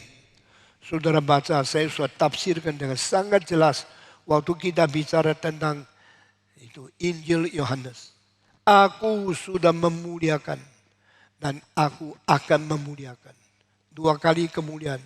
I have already glorified me. I will glorify it again. Ini dua kali mulia. Itu mulia apa? Mulia pertama waktu Yesus dilahirkan. Mulia kedua waktu Yesus dipaku di atas salib. Tuhan Allah memuliakan Kristus pada waktu Yesus lahir di palungan. Glory to God in the highest. Kedua kali Tuhan memuliakan Yesus baru Yesus dipaku di atas kayu salib. Hari itu tidak kelihatan Allah memuliakan. Tidak ada suara, this is my only begotten son. Listen to him. Allah tidak berkata. Tapi saudara-saudara, Allah membiarkan hal ini dimengerti oleh orang Kristen pada waktu mereka sungguh-sungguh mengetahui pekerjaan Roh Kudus. Bagaimana memuliakan Yesus Kristus. He will come in order to glorify me. Roh Kudus kalau sudah diberikan, dia akan datang untuk memuliakan aku. Saya kira di dalam 2000 tahun kekristenan di dalam sejarah, hanya satu orang yang mengerti tuntas. Dan orang itu namanya Fanny Crosby. Dia mengatakan salibnya selama mulia. Tidak ada seorang penyair yang pernah tulis kalimat seperti ini. Hanya Fanny Crosby, seorang buta yang sampai umur 90 lebih baru meninggal dunia. Seumur hidup tulis 8.000 syair untuk memuliakan Tuhan. Di antara satu syair yang kita semua tahu, salibnya selama mulia. Banyak orang Kristen baca kitab suci, banyak orang Kristen memuji Tuhan, tapi kalimat salib Yesus kemuliaanku tidak pernah muncul kecuali Fanny Crosby. Saya percaya orang tua yang buta berpuluh-puluh tahun akhirnya mati sebagai penyair terbesar di dalam sejarah. Ada orang yang memperkenan hati Tuhan, bikin Tuhan senang karena syairnya. On the cross, the ever my glory, muliaku untuk selama-lamanya. Saudara-saudara, apakah yang disadari oleh Fanny Crosby? Apakah yang dia insyaf waktu dia merenungkan salib Kristus? Dia mengetahui disitulah kemuliaan Allah dinyatakan di dalam dunia ini. Orang mempermalukan salib. Orang menghina salib. Orang mengkutuk siapapun yang dipaku di atas salib. Tapi Fanny Crosby said, no! That is not a shame. That is a glory. For me, is forever glory. Kemuliaan kekal. Saya percaya di dalam kebaktian yang saya pimpin, saya terus menyanyi salibnya selama mulia. Ini tradisi saya warisi daripada Dr. John Sung. Dr. John Sung adalah satu-satunya hamba Tuhan yang tidak habis-habis menyanyi salibnya selama mulia sepanjang dia melayani 15 tahun. Dr. John Sung umur 28 mulai berkhotbah menjadi revivalist. Menjadi pengkhotbah tentang Yesus yang tersalib. Dan setelah 8 tahun dia khotbah, mendadak muncul satu kalimat, semua kaget. Dia mengatakan, Tuhan bilang sama saya, 7 tahun lagi saya mati. Pendengar sangat senang khotbahnya. Pendengar sangat kagum akan pelayannya. Tetapi setelah 8 tahun, setelah 7 tahun, 8 tahun setelah dia khotbah, muncul satu kalimat, 7 tahun lagi Tuhan akan panggil saya pulang. Mereka tidak senang dengar. Mereka tidak percaya kalimat itu. Tapi 7 tahun kemudian, tahun 1947, dia mati di Beijing karena kanker di dalam tulangnya. Sehingga dia akhirnya dengan susah payah meninggalkan dunia. Saudara-saudara, mereka hitung itu persis apa yang dia katakan, 7 tahun lagi saya akan mati. John Sung melayani Tuhan 15 tahun. Khotbah kepada ratusan ribu orang.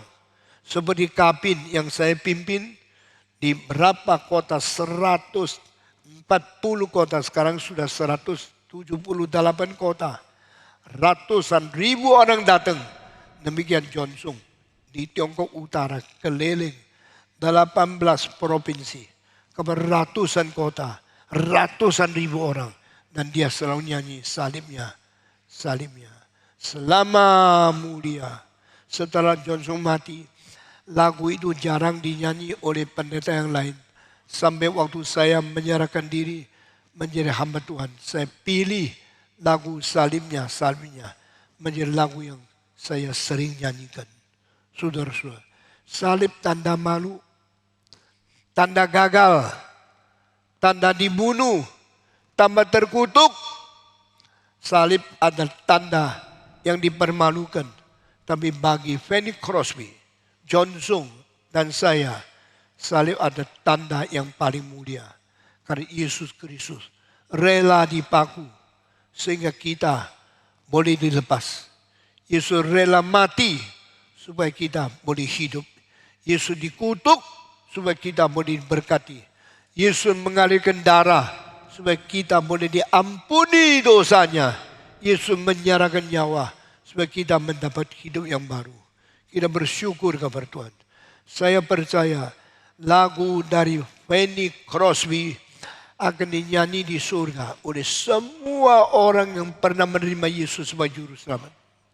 Dari barat sampai timur, dari dulu sampai sekarang, dari bergenerasi-generasi tidak habis, beribu-ribu tahun, manusia yang diselamatkan akan menyanyi salibnya, salibnya, selamanya mulia.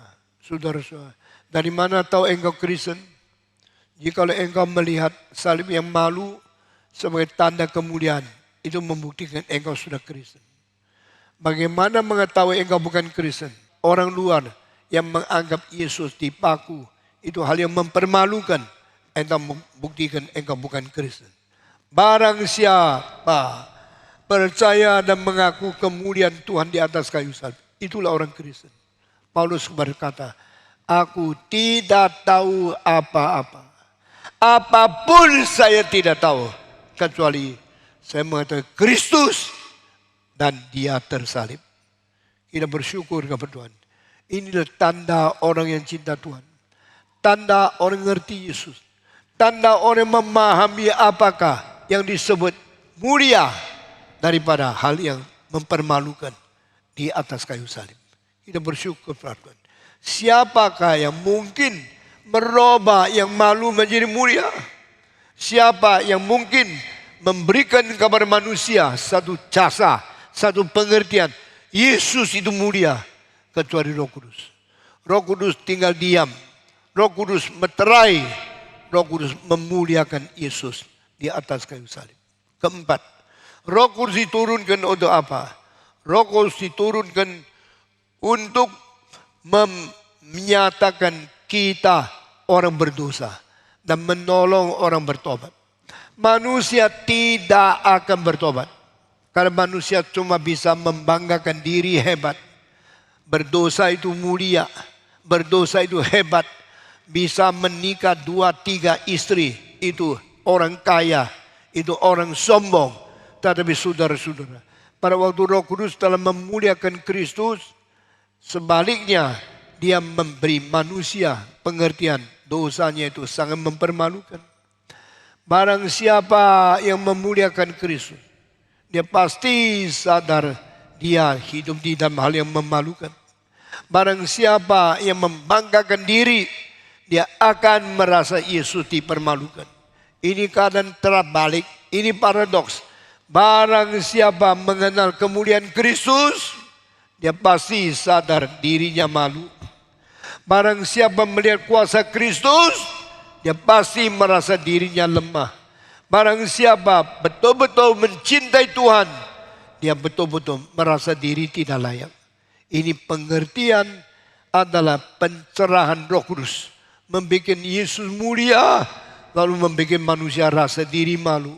Orang yang mengerti kemuliaan Kristus, orang yang mengetahui kemuliaan Yesus di atas kayu salib, dia mengetahui dia orang berdosa yang tidak layak diselamatkan. Lalu dia mulai menangisi, mulai sedih, mulai menegur dosa sendiri. Dan dia mulai mengaku dosa, mulai bertobat, mulai minta pengampunan dari Tuhan. Kenapa banyak orang tidak pernah bertobat? Tidak pernah merasa malu karena belum melihat kemuliaan Tuhan. If you see the glory of Jesus Christ, at the same time you will see how shameful are you. The day we glorify Christ is the same day you humiliate yourself. Barang siapa memuliakan Kristus, saat itu dia pun akan merasa diri rendah, tidak layak, najis, berdosa, maka menjadikan dia bertobat di hadapan Tuhan. Saudara, Roh Kudus datang ke dunia untuk apa? Tinggal di dalam kita, bersihkan kita. Roh Kudus datang ke dunia untuk apa? Meteraikan kita supaya kita yakin kita anak Tuhan. Roh Kudus datang ke dunia untuk apa? Memuliakan Tuhan sehingga kita merasa salib Kristus itu kemuliaan yang besar dari Tuhan Allah. Roh Kudus datang ke dunia untuk apa? Untuk memberitahu kepada kita, kita berdosa, kita harus bertobat. Ini 4 hal. Selesai itu, hal yang kelima, Roh Kudus datang ke dunia untuk apa? Dia datang untuk merubah sifat kita, memperbarui karakter kita, dan membuat kita mulai belajar hidup seperti Kristus. Ada orang Kristen yang rindu hidup seperti Yesus sucinya, hidup seperti Yesus rendahnya hati, hidup seperti Yesus indahnya karakter. Menjadi orang yang adil, baik, penuh kemurahan, seperti Yesus memuliakan Tuhan, mencintai orang berdosa. Karakter itu berubah karena rindu seperti Yesus. Engkau rindu hidup seperti Yesus tidak? Engkau mau mempelajari hidup kesucian Yesus tidak? Kalau engkau ingin lebih suci, lebih adil, lebih baik, lebih murah, lebih rendah hati, engkau menjadi seperti Yesus Kristus. Itu adalah sebab Roh Kudus mendidik engkau. Roh Kudus merubah engkau. Roh Kudus memperbaiki hidup kita. Makin lama, makin mirip seperti Yesus. Kita bersyukur kepada Tuhan. The day we live on this earth by following Christ and confirmed to Holy Spirit, we are learning more and more to be like our God, to be like our Jesus Christ, our Savior, our Master. Orang yang cinta Tuhan tidak mungkin hidup melawan Tuhan. Orang yang cinta Tuhan tidak mungkin hidup tidak menyontoh cara Yesus hidup. Engkau suka marah-marah, berhenti. Engkau sudah benci orang lain, belajar. Engkau suka membanggakan diri, merendahkan diri. Terus dipengaruhi. Terus digerakkan Roh Kudus untuk berubah sifatmu menjadi makin lama makin mirip Yesus Kristus. To be like Jesus. To be like Him. Ku mau sama seperti Yesus. Seperti sucinya. Seperti rendah hatinya. Yesus Kristus. Saudara-saudara, ini pekerjaan Roh Kudus. Selain hal yang kelima ini, Roh Kudus membentuk pikiran kita kembali to reconstruct the function of our thinking, to reconstruct the function of our memory. Mengingat apa? Mengingat firman Tuhan yang pernah kita dengar. Saya sebenarnya sangat takut membicarakan tentang ingatan. Karena Abraham berkata kepada yang berada di neraka, ingatlah kamu, kamu pernah kaya, dia pernah miskin. Kamu pernah enak, dia pernah sengsara. Karena sudah ingat itu, sekarang tahu, engkau harus siksa. Karena engkau tidak bertobat. Saudara-saudara kita kalau sudah masuk neraka, kita punya pikiran hanya satu fungsi. Ingat dulu kenapa tidak bertobat. Kenapa dulu melawan Tuhan. Mengapa dulu berdosa terus.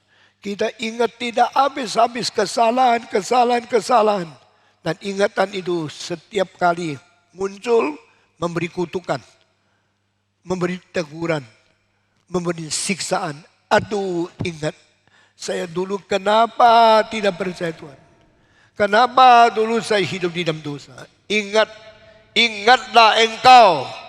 Demikian perkataan Abraham kepada orang kaya. Engkau harus ingat. Engkau pernah enak, dia pernah susah. Engkau pernah nikmat, dia pernah menderita. Sekarang engkau harus menderita di dalam neraka. Tidak bisa rubah lagi. Cuma ingat, ingatan yang mengkutuk.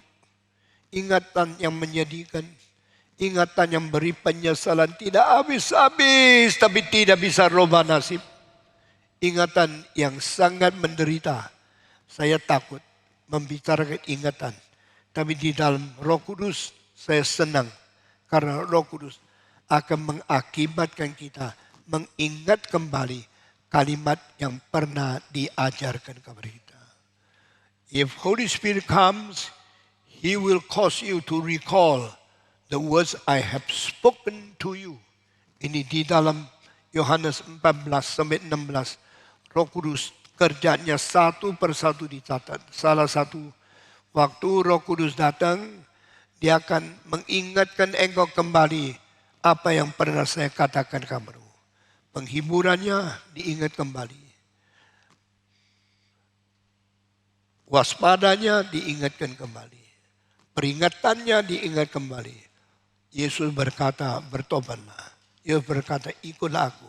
Semua kalimat yang pernah dikatakan oleh Yesus kepada kita, Roh Kudus akan mengingatkan kembali. Ini adalah reconstruction of human memory. Memori-memori kita, fungsi ingatan kita diperbarui oleh Roh Kudus sehingga sesuai dengan firman Tuhan. Kita bersyukur kepada Tuhan. Barang siapa yang pikirannya diberikan pembaruan oleh Roh Kudus, diberikan ingatan oleh Roh Kudus, kembali mengingat apa yang dijanjikan oleh Tuhan, sehingga mengkuatkan iman kembali, membersihkan hati kembali. Itu orang bahagia. Berbahagialah orang selalu ingat cinta Tuhan. Berbahagialah orang selalu ingat itu waspada dan peringatan dari Tuhan yang pernah beritahu kepada kita dengan ajaran-ajaran yang begitu indah. Mari kita jangan lupa berikan hati kita, pikiran, ingatan kita kepada Roh Kudus. Minta dia perbarui. Please reconstruct me, Holy Spirit. Please renew me, O Holy Spirit. Please refresh me, Holy Spirit. Because I want to understand, I want to remember again what you promised in my life, what you promised in my spirituality, what you promised in my new character. Tuhan pakai Roh Kudus membentuk kita, membuat kita ingat kembali kalimat-kalimat yang pernah diberikan Roh Kudus kepada kita. Kita bersyukur kepada Tuhan karena Roh Kudus datang memperbarui ingatan kita supaya mengingat apa yang pernah dikatakan Tuhan kepada kita. Kita bersyukur kepada Tuhan. Selain itu, Alkitab mengatakan Roh Kudus datang bukan saja memberikan semua pengajaran seperti ini, dia juga datang untuk memberikan daya baru, kekuatan baru supaya engkau menuntut hidup suci, menuntut hidup cinta Tuhan, menuntut hidup mencintai orang lain. The new life, new drive, new power to love God, to love others, and to love the work of God. Orang-orang yang didorong Roh Kudus, tidak mungkin dia berhenti melayani Tuhan. Orang-orang yang terus digerakkan Roh Kudus, tidak mungkin dia berhenti mencintai Tuhan. Orang-orang yang mencintai Tuhan, terus diberikan kuasa Roh Kudus untuk mencintai sesama. Sehingga dia tidak menjadi orang jahat, dia menjadi orang penuh kemurahan, menjadi orang yang sangat menginginkan lebih cinta Tuhan, lebih cinta manusia, dan lebih cintai mengerjakan pekerjaan Tuhan. Saudara-saudara, pernahkah dulu engkau melayani Tuhan? Mengapa berhenti? Saya tanya. Pernahkah dulu mengabari Injil? Kenapa berhenti? Karena engkau tidak hidup di dalam pimpinan Roh Kudus. Kalau engkau terus dipimpin Roh Kudus, terus hidup diberikan kuasa oleh Roh Kudus, engkau pasti makin lama, makin cinta Tuhan, makin suka melayani, makin tidak bosan, tidak capek. Saya melayani Tuhan sudah 66,5. Sekarang sudah lemah badannya, uratnya, otaknya, banyak kelemahan. Tapi saya belum pernah menjadi bosan melayani Tuhan. Saya tak pernah menjadi ingin berhenti dari pekerjaan Tuhan. Saya terus berdoa, Tuhan kasih kekuatan yang baru, kasih gairah yang baru, kasih semangat yang baru, kasih saya niat yang segar untuk melayani Tuhan. Inilah pekerjaan Roh Kudus. Selain daripada itu, Roh Kudus masih mempunyai satu pekerjaan. Mendorong kita mengabarkan Injil. Saudara, ini adalah salah satu poin yang paling penting di dalam pekerjaan Roh Kudus. Holy Spirit come to urge, to empower, to strengthen us to evangelize. Saudara-saudara, kalau tidak Roh Kudus, apapun jenuh, apapun capek, apapun bosan, tapi kalau ada Roh Kudus, tak bosan-bosan, tak jenuh-jenuh, tak berhenti-berhenti, terus melayani Tuhan. Saudara-saudara, engkau pernah melihat ada seorang CEO, ada seorang majikan, kerja 66 tahun lebih ngotot dari dulu. Karena pernah melihat ada orang sudah umur 83, masih keliling dunia kabarkan Injil dengan tidak pernah rasa capek atau merasa diri dirugikan. Tidak pernah. Hanya orang dipenuhi Roh Kudus mempunyai kekuatan mendorong diri, memperbarui diri, renew and refresh yourself. Never get tired. Tak pernah rasa dirugikan. Tak pernah rasa berhenti.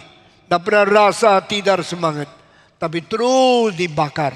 Bakar oleh Tuhan. Tuhan bakarlah hatiku. Mengabarkan Injilmu. Aku menjadi sesuatu korban hidup. Serahkan di atas mezbah. Silakan beriku rohmu.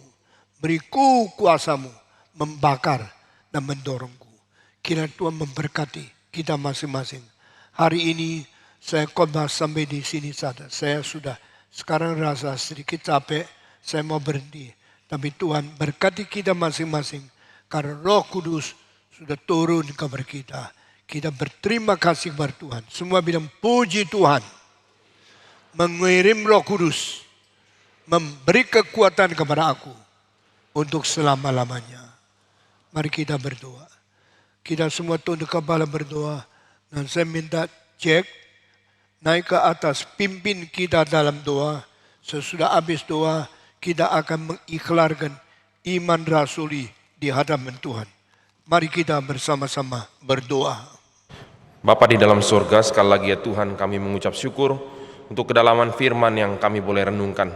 Kiranya Tuhan sendiri yang boleh terus memimpin kehidupan kami dan Roh Kudus memurnikan hati kami untuk kami boleh senantiasa mengasihi Tuhan, untuk kami boleh senantiasa melakukan kehendak Tuhan dan menjadi saksi Kristus di dalam dunia ini. Biarlah ya Tuhan, sungguh-sungguh hidup kami ini menjadi satu persembahan yang hidup, yang kudus dan yang berkenan kepada Tuhan. Dan biarlah kami tidak menyia-nyiakan waktu kehidupan kami saat ini. Terima kasih Bapa, dengar doa kami dalam Tuhan Yesus Kristus kami berdoa. Amin. Saya undang kita sekalian untuk bangkit berdiri.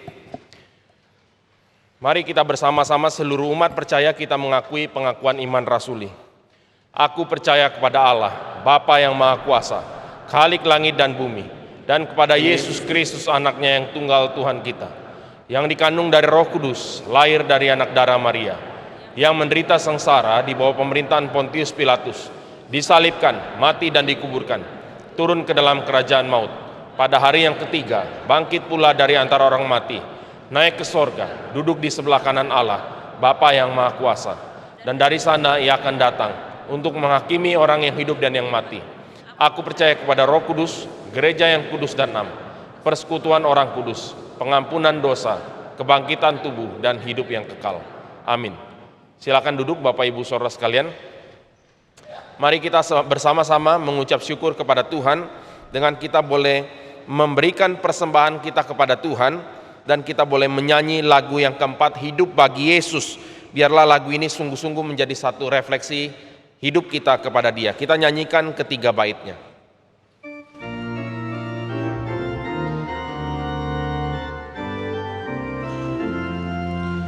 Hidup bagi Yesus, hidup yang benar, tinggalkan dunia dan dosa cemar, serahkan semuanya ke hati gemar, jalan inilah beri berkat besar.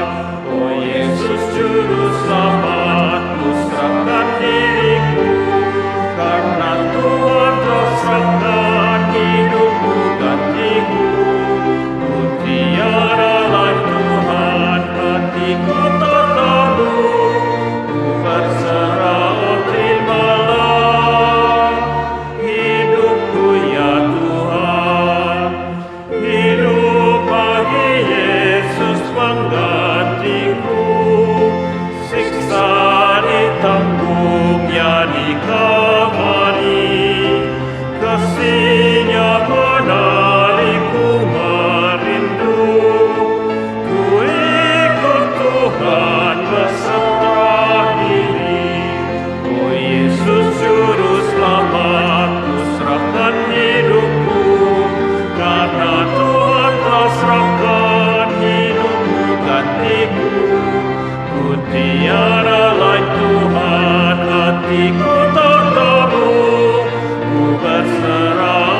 tetap bangkit berdiri, kita nyanyikan refrennya sekali lagi. Yesus Juru Selamat, serahkan hidupku, karena Tuhan telah serahkan hidupmu gantiku. Ku tiada lain Tuhan, hatiku tak tahu, ku berserah, terimalah hidupku ya Tuhan. Mari kita akan masuk di dalam doa persembahan. Segala puji, hormat, dan kemuliaan bagi Allah Bapa di surga. Kami mengucap syukur ya Tuhan untuk firman yang sudah Tuhan berikan kepada kami. Roh Kudus yang Tuhan sudah berikan kepada kami. Bersyukur ya Tuhan untuk hari ini yang Tuhan berikan kesempatan kepada kami membawa persembahan kami ke hadapan Tuhan. Kiranya Tuhan mau sucikan, Tuhan pakai persembahan ini untuk kemuliaan nama Tuhan. Terutama Tuhan ajarkan kepada kami, memberikan hidup kami yang terbaik untuk Tuhan. Terima kasih Tuhan, kami bersatu hati, berdoa untuk setiap orang-orang yang Tuhan percayakan mengelola persembahan ini. Tuhan beri hikmat kepada mereka, biar mereka boleh melakukan untuk memperluas kerajaan-Mu, pelayanan-Mu di muka bumi ini.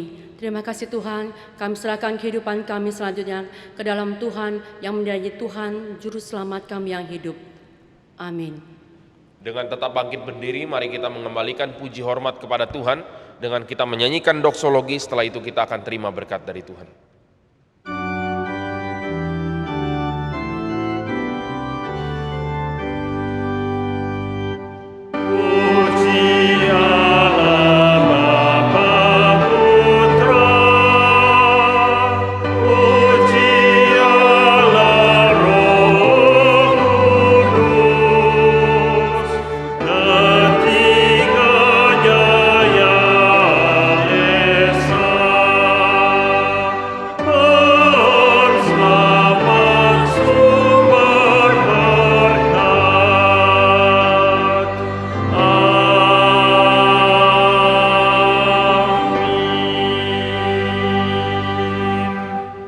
Yang dikasihi Tuhan, pulanglah dan terimalah berkat daripada Tuhan.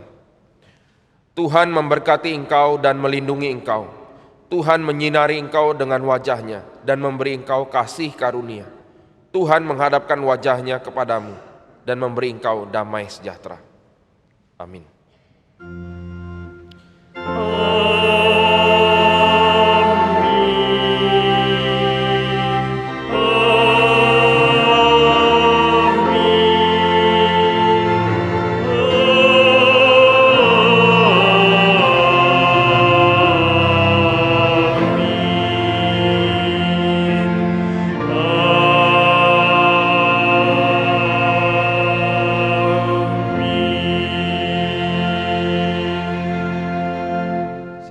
Bapak Ibu Saudara sekalian, silakan mengambil waktu teduh. Ibadah kita selesai, Tuhan memberkati.